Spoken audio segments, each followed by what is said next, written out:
అమ్మా నాకు అన్నిటిలో కన్నా తెలుగులో తక్కువ మార్కులు వచ్చాయి. మన మదర్ టంగ్ తెలుగులో తక్కువ మార్కులు వస్తే ఎలా చెప్పు? అదే నేను స్కూల్ చదివేటప్పుడు తెలుగులో 100కి 100 మార్కులు వచ్చేవి. నిజమా అమ్మా? మరే తెలుగు పద్యాలు, కథలు, వాక్యాలు అన్నీ చకచకా చదివేశాను తెలుసా. గ్రేట్ అమ్మా నువ్వు. అయితే నాకు ఒక డౌట్ ఉంది. ఈ విగ్రహ వాక్యాలు నాకు అసలు అర్థమే కావమ్మా. ఏది నువ్వు?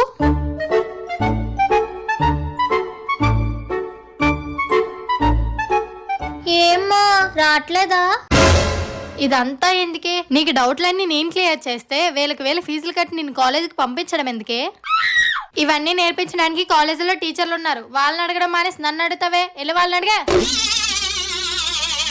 ఇదంతా ఎందుకు, సింపుల్ గా తెలియదని చెప్పొచ్చు కదా. నార్మల్.